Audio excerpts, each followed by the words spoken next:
નમસ્કાર, આપનું હાર્દિક સ્વાગત છે એજ્યુકેશન ગુજરાત ચેનલમાં. આજે આપણે જવાહર નવોદય વિદ્યાલયની પ્રવેશ પરીક્ષા જે ધોરણ 6 પ્રવેશમાં આવે છે એના ઉપયોગી એવા વિભાગ બીજો અંકગણિતનું ચેપ્ટર બીજું શીખવાના છીએ, જેનું નામ છે પૂર્ણ સંખ્યાઓ તથા તેના પરની મૂળભૂત ક્રિયાઓ. આ ચેપ્ટર બીજા ચેપ્ટરનો પહેલો પાર્ટ છે જે થિયરીનો છે. થિયરી અગત્યની હોવાથી પહેલાં આપણે શીખવી પડે, એના આધારિત આપણે ખ્યાલ પડે એટલે આપણે દાખલા સરળતાથી ગણી શકીએ.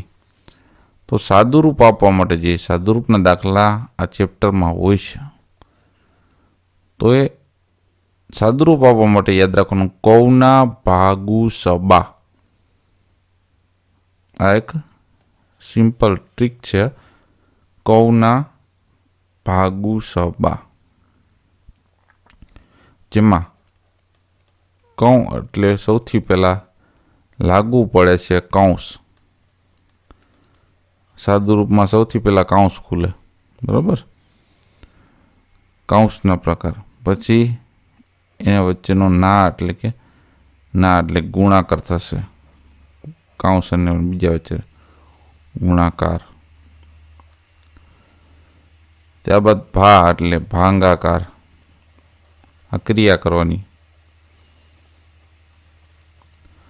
પછી ગુણાકાર, સ એટલે સરવાળો, અને બા એટલે બાદબાકી. અહીંયા સાદુરૂપ આપવાનું સૌથી પહેલું સૂત્ર થયું. કંઈ પણ સાદુરૂપ માટે આ યાદ રાખવાનું, કૌના ભાગુ સબા.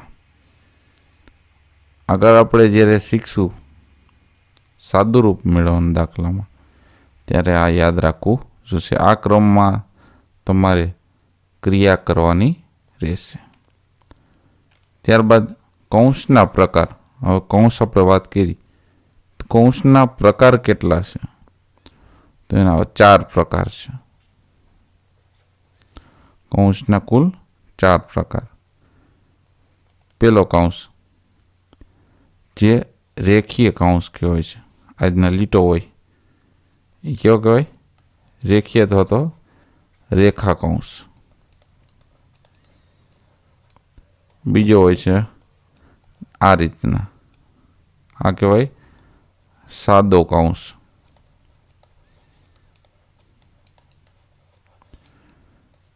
ત્રીજો આ રીતના કરેલો હોય છગડીયો કૌંસ.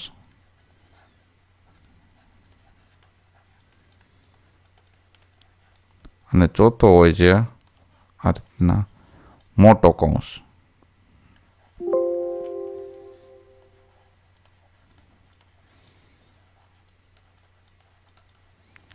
ચાર પ્રકાર તમે જોયા.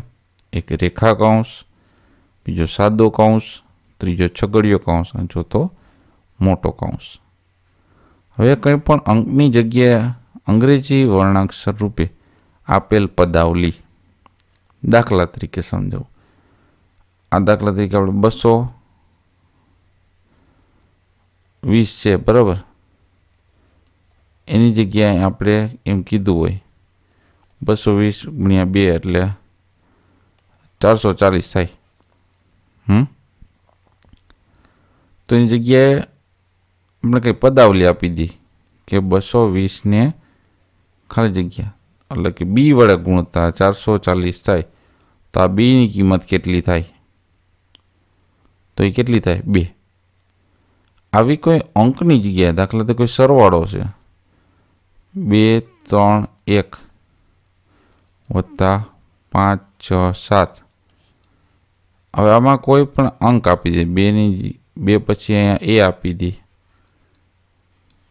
વત્તા 5, અહીંયા 6 અને 7ની જગ્યાએ આપી દે સી. તો આ પદાવલીનો જે જવાબ અહીંયા આવતો હોય તો કે 8, 9, 7 એટલે 798 આપી દે. આવી વસ્તુ આપી દે અને એમ કહે કે આ સી અને એની વેલ્યુ શું થાય, કિંમત શું થાય. આ રીતના અંકોની જગ્યાએ કંઈ પણ અંગ્રેજી વર્ણાક્ષર રૂપે આપેલ પદાવલીના આ રીતના દાખલાઓ પણ આ પાઠમાં હશે. બરાબર, એ પણ તમારે ધ્યાન રાખવાનું. ત્યારબાદનો પોઈન્ટ છે ગાણિતિક શ્રેણીઓ. ગાણિતિક શ્રેણીઓમાં કઈ કઈ આવશે? તો ગણિતિક શ્રેણીઓમાં સૌથી પહેલી છે જેને કહેવાય છે પ્રાકૃતિક સંખ્યાઓની શ્રેણી, જેને આપણે ન્યુમેરિકલ નંબર, ન્યુમેરિકલ સંખ્યાઓ તરીકે અંગ્રેજીમાં ઓળખીએ છીએ, જે 1, 2, 3થી અનંત સુધી વિસ્તરેલી હોય છે. અનંત એટલે n સુધી. આ ગાણિતિક શ્રેણીમાં પહેલી શ્રેણીથી પ્રાકૃતિક સંખ્યાઓ. બીજી સંખ્યાની જેમાં પૂર્ણ સંખ્યાઓ છે, પૂર્ણ સંખ્યાઓ. એમાં આવશે આપણે સ્ટાર્ટ થશે 0થી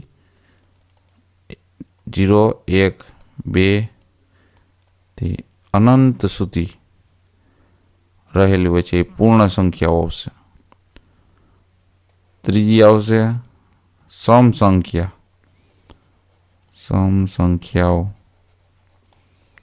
શ્રેણી. બરાબર, તો સમ સંખ્યા એટલે કે બેકી, 2, 4, 6, 8થી અનંત સુધી બેકી સંખ્યાઓ.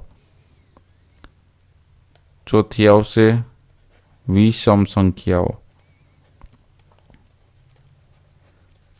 વિષમ સંખ્યાની શ્રેણી.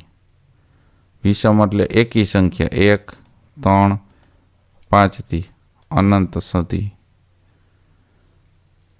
ત્યારબાદ આ 4 થઈ ગઈ. ત્યારબાદ પાંચમી શ્રેણી આવશે પૂર્ણ વર્ગ.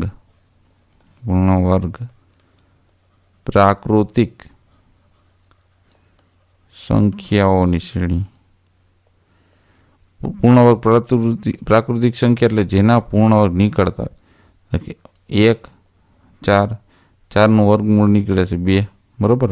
પછી 9નું 3, 16, 25થી અનંત સુધી. ત્યારબાદ છઠ્ઠી રહેશે પૂર્ણ ઘન. પૂર્ણ ઘન પ્રાકૃતિક સંખ્યા. પૂર્ણ ઘન એટલે કે જેનું ઘનમૂળ નીકળતું હોય, 1નું 1, બરાબર. 8 આપે તો 8 કોનું ઘનમૂળ છે? તો 2નું. પછી 27 તો એ છે 3નું. 3 3 9, 9 3 27. પછી 64 આવશે 4નું તે અનંત સુધી. એ પૂર્ણઘન પ્રાકૃતિક સંખ્યામાં આવે છે. તો આ રીતના આપણે 6 શ્રેણીઓ થઈ. પ્રાકૃતિક સંખ્યાઓ, પૂર્ણ સંખ્યા, સમ સંખ્યા, વિષમ સંખ્યા, પૂર્ણ વર્ગ પ્રાકૃતિક સંખ્યા અને પૂર્ણ ઘન પ્રાકૃતિક સંખ્યા. બરાબર. તો આ થિયરીના પોઈન્ટ વ્યૂથી આપણે નેક્સ્ટ દાખલાઓ શીખીશું. તેથી જોતા રહો એજ્યુકેશન ગુજરાત ચેનલ, શીખતા રહો. થેન્ક યુ, આભાર.